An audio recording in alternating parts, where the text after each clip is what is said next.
Isn't it true that the FBI obtained Hunter Biden's laptop a full 10 months before your story broke? That's correct, according to the subpoena that I published.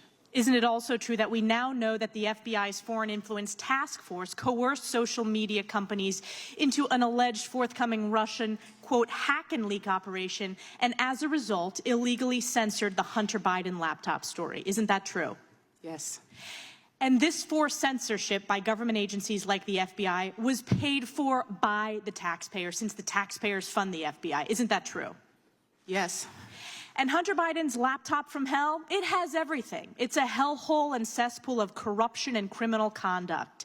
It has hard drugs, prostitution, pornography, money laundering. It has Biden family shell companies, communist Chinese, corrupt foreign government deals for tens of millions of dollars in exchange for access to the Biden family. The Hunter Biden laptop from hell has all of this, correct? Yeah.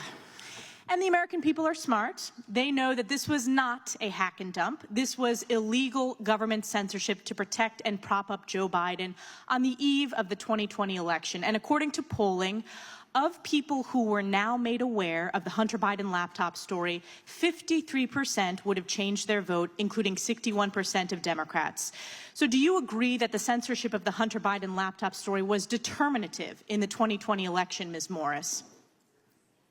Yeah, there are various polls that say that that there would have been a change in the outcome of the election, and obviously it's immediately relevant to a decision on who to vote for, so obviously. And do you believe that this government censorship was election interference? Yes. Any censorship of speech prevents your ability to think clearly. Yes, of course. Yes. And Mr. Kennedy, I want to turn to you. You've heard me lay out this example of egregious and illegal government censorship. You have been censored yourself. Do you believe that government censorship? Turn to you. You've heard me lay out this example of egregious and illegal government censorship. You have been censored yourself. Do you believe that government censorship is a form of election interference? Yeah, I think democracy is dependent on the free flow of information. And if that information is distorted, if the public is lied to, then it interferes with election. And by the way, it interferes with public health.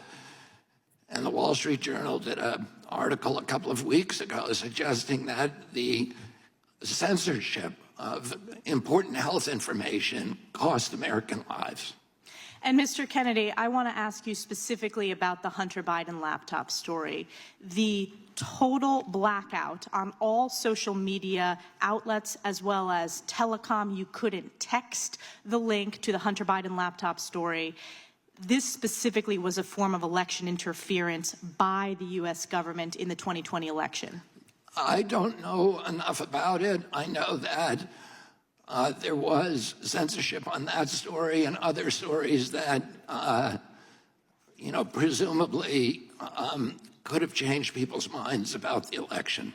And we know the polling demonstrates that now. People have said they would have changed their vote had they been made aware of the Hunter Biden laptop story. Isn't that correct? I am not aware of that, but I'm not surprised.